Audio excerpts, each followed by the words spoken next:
Assalamualaikum warahmatullahi wabarakatuh. Ya, selamat pagi teman-teman. Ya, kembali lagi bersama saya Arin Ariana di pertemuan kali ini saya akan membahas tentang managing database storage management. Nah, jadi di bab ini saya akan menjelaskan tentang dari bab 5 dari mata kuliah database administration. Nah, di sini bisa dilihat dari PPT yang sudah ada di materi. Nah, ini adalah bab 5 yang menjelaskan tentang managing database storage structure. Jadi bagaimana kita memanajemen sebuah storage atau sebuah penyimpanan dari sebuah database. Nah,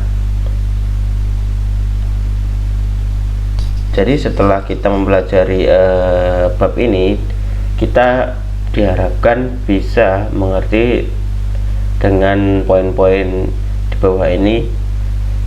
Poin yang pertama yaitu mendeskripsikan bagaimana data storage di data block Oracle database, kemudian dapat mendeskripsikan sebuah tabel space dan data file. Yang ketiga, bisa membuat dan memanajemen sebuah data tabel space. Kemudian yang keempat, mengoptimalisasi tabel space yang berisi informasi-informasi tabel space tersebut. Yang kelima, bisa mendeskripsikan fungsi utama dan konsep dan fungsionalnya dari automatic storage management atau ASM. Kemudian kalau kita melihat dari struktur dari penyimpanan dari Oracle database, nah, secara logikal kita bisa melihat di sini secara logikalnya bahwa sebuah database Oracle itu terdiri dari tabel space. Nah, kemudian dari sebuah tabel space itu terbentuk dari segmen, beberapa segmen ya. Kemudian dari segmen-segmen kemudian dibentuk dari sebuah extend. Nah, selanjutnya dari sebuah extend terbentuklah sebuah Oracle data block. Nah, jadi database itu terbentuk dari sebuah tabel space dan terbentuk dari sebuah segmen dan terbentuk dari sebuah extend dan terbentuk dari sebuah Oracle data block. Nah, dari proses ini sangat berkaitan. Nah, kemudian selanjutnya adalah secara fisikal atau secara tampaknya, kalau kita lihat sebuah storage structure dari Oracle terdiri dari OS file dan OS block. Jadi tabel space dan OS file itu saling keterkaitan. Kemudian OS block itu berkaitan dengan Oracle data block.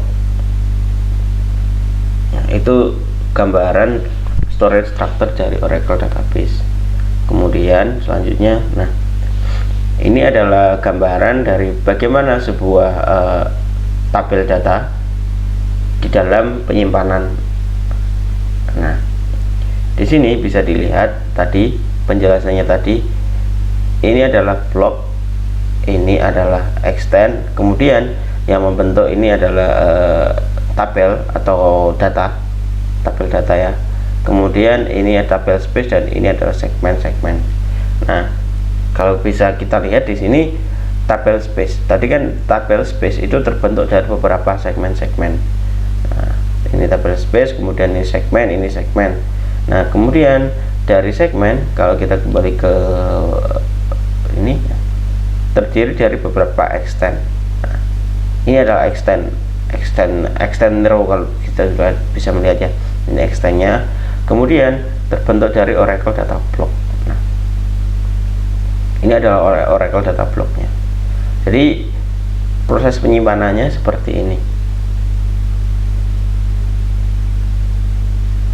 Oke, selanjutnya kita akan melihat anatomi dari database block.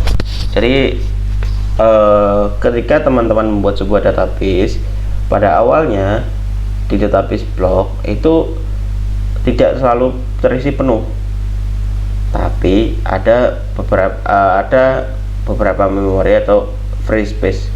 Jadi tidak selalu terisi penuh, jadi ada free space. Kemudian kita melanjutkan lagi ke tabel space dan data file. Tabel space dan data file. Nah, di dalam Oracle database secara logikal ada sebuah tabel space dan physical sebuah data file. Nah, jadi dua ini saling keterkaitan. Tabel space sendiri adalah dapat dimiliki oleh sebuah database. Jadi bisa memiliki banyak sebuah data file, kemudian bisa terbagi di logical units dari storage, kemudian repository for schema dari objek data, kemudian data file hanya berlaku di sebuah satu tabel space dan satu database. Jadi kalau kita baca dari penjelasan dari sini, satu tadi ya, dari tabel space itu hanya cocok untuk sebuah satu database. Nah, tetapi tabel space bisa memiliki lebih banyak data file ya. Kemudian kalau data file hanya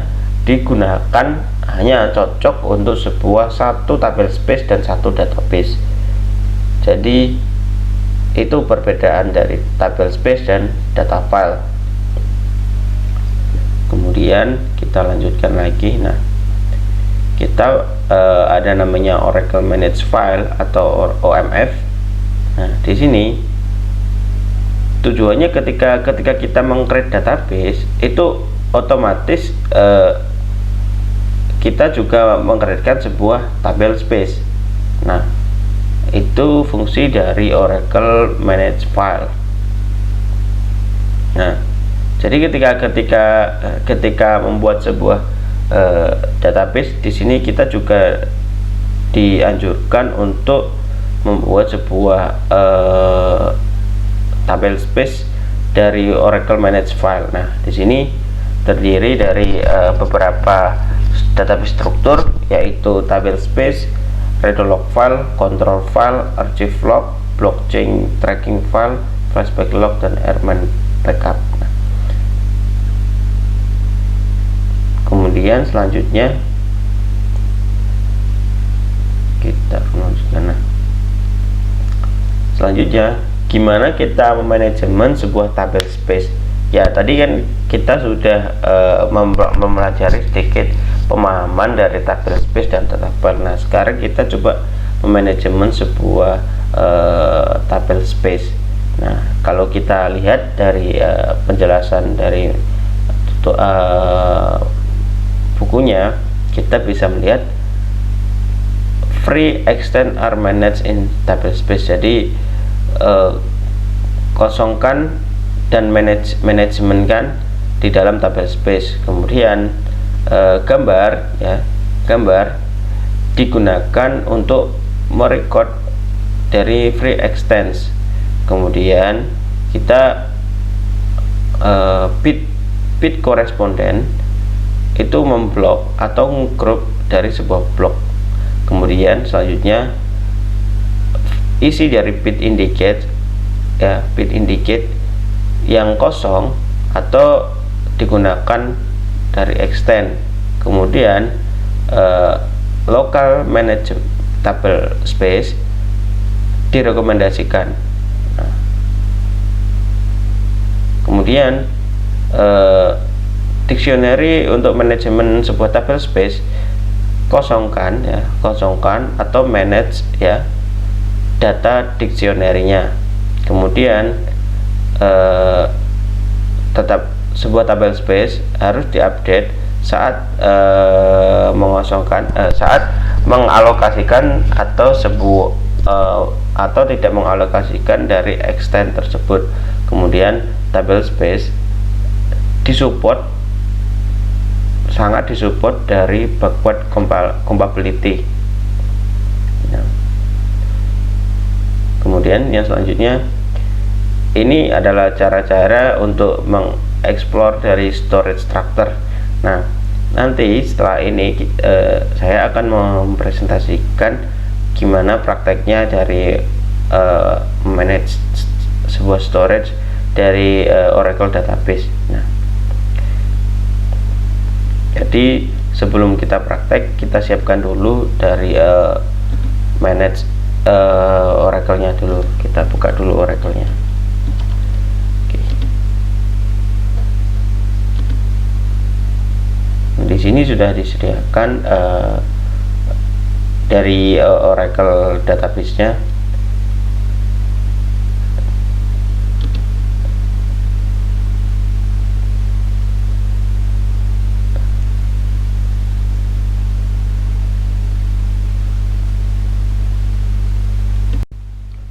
Oke, kita melanjutkan yang tadi. Jadi kita mencoba mengeksplor sebuah penyimpanan dari Oracle Database, yaitu menggunakan Oracle Management Oracle Enterprise Management ya. Nah, di sini kalau kita bisa melihat dari video Pak Sauki menjelaskan bahwa kita bisa mengeksplor yang sebuah sangat database powerful yang itu dari Enterprise Management ya. Oracle ya. Enterprise Di dalam Manager. database Enterprise, tampilkan desktop saya. Kita Saya akan mengakses menjalankan komen-komen dari Pak misalkan di sini. Jadi kita harus login dulu dari sysdpa-nya di Oracle. Yang pertama SQL Plus ya, terus kemudian sysdpa. Nah, jadi kita sudah masuk ke sysdpa. Selanjutnya kalau kita bisa melihat di sini kita bisa masuk ke di sini ke storage managementnya, enterprise managernya. Kita masuk yang kemarin yang di bab 1 itu pakai SQtrend ya, SQtrend.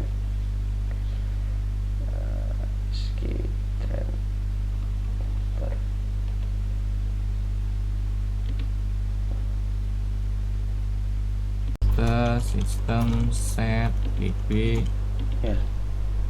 Jadi kita tadi kita kan sudah membuka dari Oracle-nya. Nah, sekarang yang kita lakukan adalah menjalankan Oracle Enterprise Manager dari versi webnya yang ada di VirtualBox-nya. Jadi yang pertama yang dilakukan teman-teman harus masuk dulu ke SQL Plus sebagai sysdpa, kemudian menjalankan perintah ini ya, mctl start db console. Jadi ini nggak usah di PCA, karena dia di bab 3 kemarin, jadi kita pakai mctl start db console. Nah, kemudian di sini kita sudah melihat dari database Oracle yang sudah Oracle database instance. Nah, sebelum ke situ, jadi kita harus melaksanakan dari perintah-perintah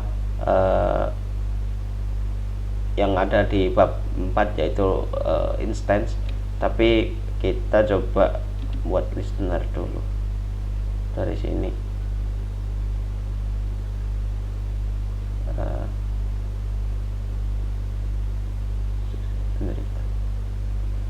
Ini sih.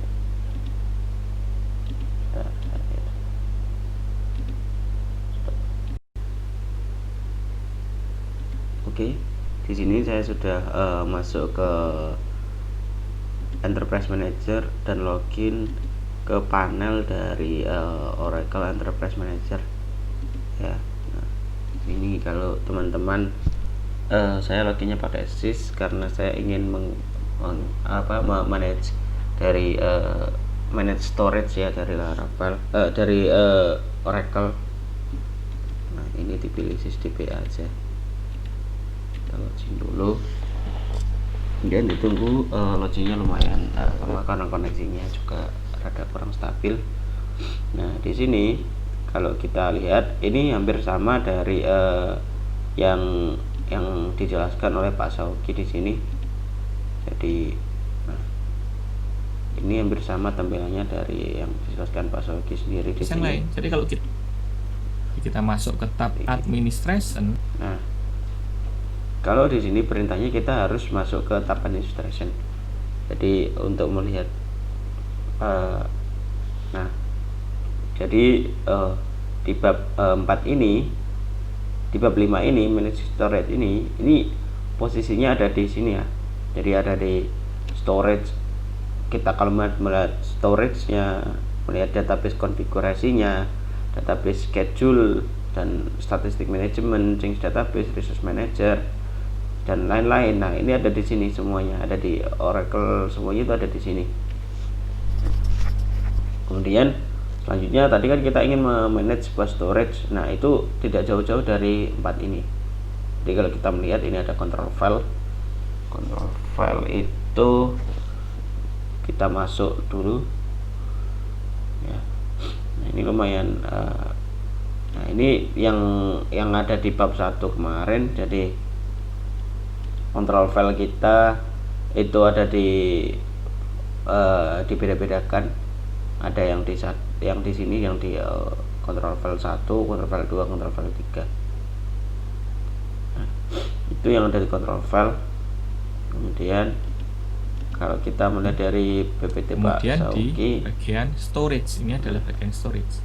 Kita itu bisa lihat menjelaskan bahwa control filenya kita harus di mana masuk saja. Kalau kita klik dia akan menampilkan control file, statusnya dan lokasinya ada di mana. lain-lain. Kemudian kita juga bisa kita melihat juga melihat redo log filenya redo log dan file juga dan lain-lain. yang kita bahas di bab ini adalah kita bisa melihat tabel space-nya.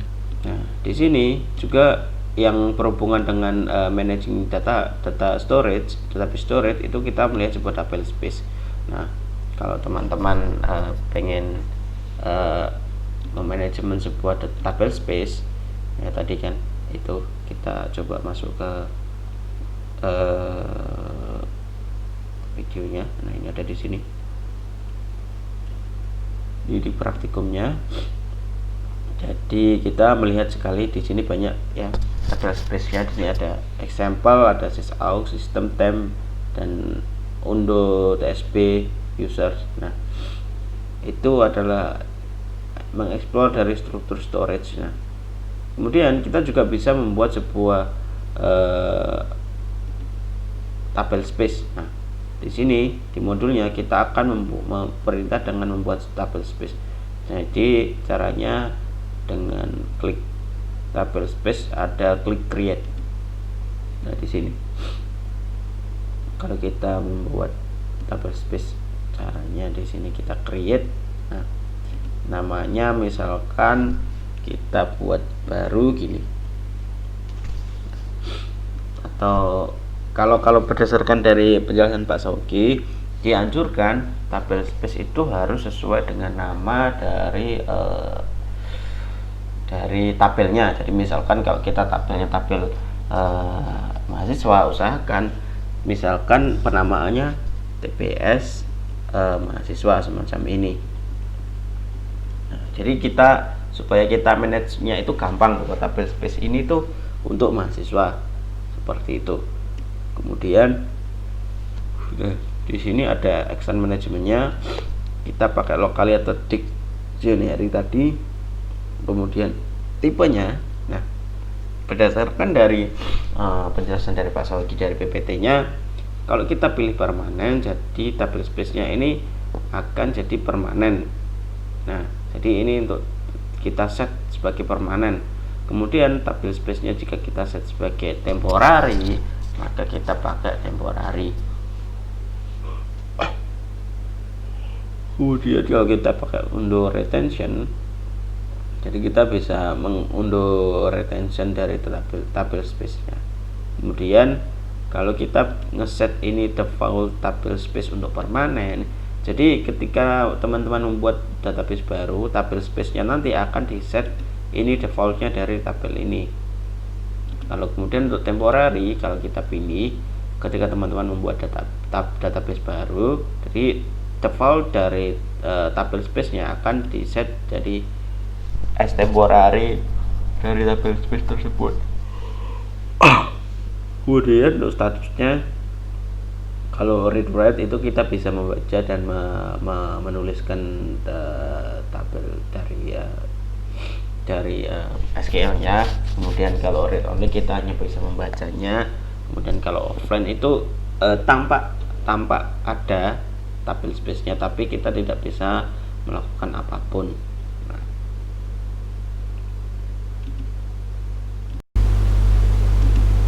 Ya, selanjutnya kalau kita sudah mendeskripsikan ini, ya, jadi kalau kita ingin menambahkan sebuah tabel data file, kita bisa tambahkan di sini di tabel itu, kita bisa add. Tapi kalau dari bukunya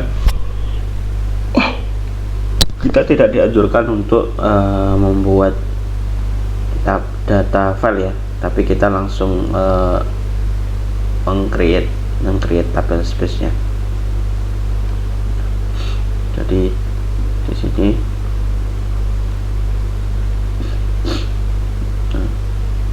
ini coba saya create dulu tabel space-nya.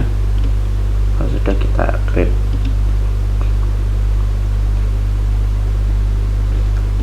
ini errornya kenapa? At least database must be, kita tambahkan data file-nya dulu, satu data file, minimal satu data file.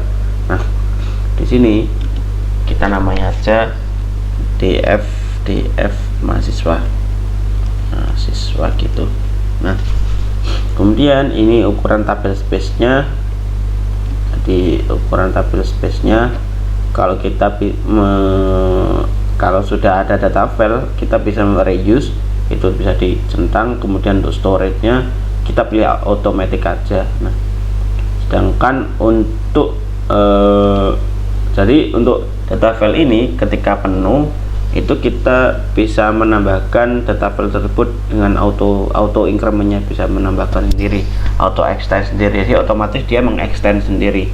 Nah, kemudian kalau kita melihat maksimum file size, nah jadi data file ini juga ada maksimum file size-nya, cuman itu teman-teman harus tentukan. Jadi ketika membuat data file itu teman-teman harus menentukan apakah teman-teman mau men-set unlimited atau men-set value-nya, tergantung teman-teman. Nah, ini fungsinya apa? Fungsi ini bertujuan agar kita juga bisa memanajemen performa dari sebuah database dan tabel space. Nah, kalau di sini dianjurkan untuk mengisi value-nya. Jadi kita mengisi, misalkan kita mengisi 50 aja, value-nya 50. Kemudian kalau di ini tidak ada increment-nya, kalau ini sudah, kita create aja. Sorry, ini harus diisi ya. Jadi kita kasihkan misalkan 100 aja. Terus kita continue. Nah, ini kita sudah menambahkan sebuah tabel data file df mahasiswa. Kemudian kalau sudah, kita tinggal oke.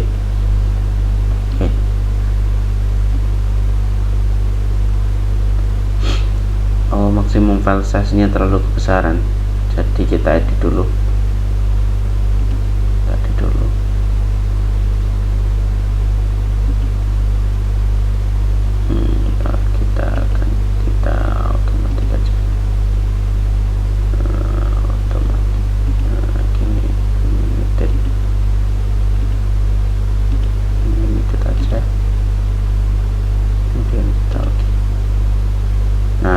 kita sudah membuat sebuah tabel space baru, yaitu TBS mahasiswa.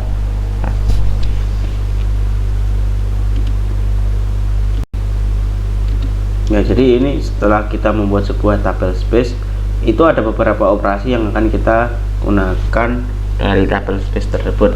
Misalkan kita memilih tabel space ini, kita bisa melihatnya, ya kita bisa melihatnya tabel space-nya di sini. Nah, ini ada detail tabel space-nya tadi yang kita buat. Nah, kemudian selain itu juga kita juga bisa mengeditnya. Misalkan kita ingin mengeditnya tadi dari tabel space yang akan kita gunakan. Tapi kalau misalkan teman-teman pengen mengganti beberapa kemungkinan tabel space yang akan digunakan, kalau tidak, teman-teman bisa kembali ke tadi. Kita juga bisa mendelete tabel space tersebut. Nah, di sini kalau misalkan ini saya mau mendelete yang ini karena ini kemungkinan tidak dipakai, ya ini bisa dihapus juga. Kita cek, kita hapus saja. Nah, TBS mahasiswa karena ini nggak dipakai tadi. Oke, nah itu adalah cara untuk melihat sebuah tabel space. Yang selanjutnya akan kita mempelajari tentang apa itu ASM. Nah, kemudian dari tabel space dan tadi yang kita membuat tabel space tadi, kita melanjutkan ke ASM. Ada ASM sendiri, kalau kepanjangan dari Automatic Storage Management. Ini adalah sebuah portable, dan untuk sebuah portable untuk mempercepat sebuah performa cluster dari file system. Kemudian untuk memanajemen Oracle database file, kemudian untuk membagi dari data, dan untuk membalancekan dari load balancing dari database tersebut. Kemudian untuk data mirroring, yang terakhir untuk solve banyak storage management. Jadi untuk men-solve banyak storage management.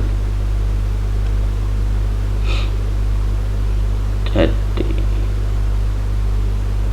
kemudian kalau kita lihat, nah ASM sendiri tidak jauh fungsinya, tidak jauh kaitannya dengan tadi yang manage storage database tadi. Nah, kalau kita bisa melihat di sini dari penjelasan dari sini, kita melihat bahwa database itu kan tadi terdiri dari tabel space, segment, extend, dan Oracle data block. Nah, ini berkaitan dengan ASM sendiri. Nah, ASM sendiri terdiri dari ASM disk group, kemudian ASM file, ASM disk, dan alokasi unit, dan physical block. Nah, itu konsep dari ASM sendiri. Kemudian kalau kita melihatnya, jadi tujuannya ketika kita mempelajari tadi bab ini, kita bisa mendeskripsikan sebuah storage block, ya, bagaimana tabel data disimpan dalam sebuah blok. Kemudian apa sih sebuah tabel space dan data file, kemudian bagaimana sih membuat dan manajemen tabel space, bagaimana membuat mendapatkan informasi dari sebuah tabel space, dan bagaimana fungsi utama dari sebuah konsep dan fungsinya dari sebuah ASM atau Automatic Storage Management. Oke. Dari teman-teman, teman-teman, dari penjelasan saya itu dari bab 5, yaitu Managing Database Structure. Terima kasih. Kita akan melanjutkan ke video selanjutnya.